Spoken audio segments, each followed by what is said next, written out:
আচ্ছা, আপনি কি কখনো ভেবেছেন মধ্যপ্রাচ্যের আরব দেশগুলিতে সবচেয়ে বেশি পেট্রোলিয়াম পাওয়া যায় কেন? চলুন এর পেছনের বৈজ্ঞানিক এবং ঐতিহাসিক কারণগুলো সম্পর্কে জানি। প্রথমে জানতে হবে যে পেট্রোলিয়াম বা খনিজ তেল কিভাবে তৈরি হয়েছিল। সামুদ্রিক প্রাণী, ছোট ছোট সামুদ্রিক জীব যেমন শৈবাল, প্ল্যাঙ্কটন মারা যাওয়ার পর তাদের দেহাবশেষ জমা হয় সমুদ্রের তলদেশে। লক্ষ লক্ষ বছর ধরে তা স্তরে স্তরে জমতে থাকে এই সমুদ্রের তলায়। তার উপর আবার জমতে থাকে বালি, মাটি ইত্যাদি। এই উপরের স্তরগুলির চাপে এবং নির্দিষ্ট পরিসীমার একটি তাপমাত্রায় প্রাকৃতিক প্রক্রিয়ায় নিচে চাপা পড়া জীবের দেহাবশেষের স্তূপ ক্রমশ তেলে পরিণত হয়, আর তাপমাত্রা আরেকটু বৃদ্ধি পেলে তা পরিণত হয় প্রাকৃতিক গ্যাসে। এবার প্রশ্ন হলো, সারা পৃথিবীতে তো সমুদ্র ছিল, তা সত্ত্বেও আরব দেশগুলিতেই এত তেল পাওয়া গেল কেন?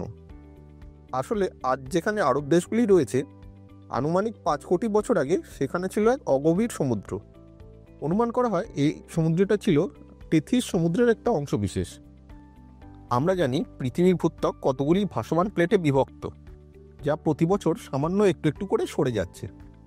এরকম দুটি প্লেট, ইউরেশিয়া আর ইন্ডিয়ান প্লেটের ধাক্কাতে একসময় এখানকার এই অগভীর সমুদ্রের তলদেশ ধাক্কা খেয়ে চাপে উপরে উঠে আসে এবং পরে তা মরুভূমির সৃষ্টি করে। মাটির ভিতরে এই প্রচণ্ড চাপ এবং এই অঞ্চলের তাপ তেল তৈরিতে আদর্শ হওয়ায় এখানে আরব দেশগুলিতে সারা পৃথিবীর প্রায় 50% তেল পাওয়া যায়। কিন্তু জানেন কি, পৃথিবীতে সবচেয়ে বড় তেল রিজার্ভ আছে এখান থেকে অনেক দূরে অন্য একটি দেশে। জানেন কি সেই দেশটির নাম? কমেন্টে লিখে অবশ্যই জানান।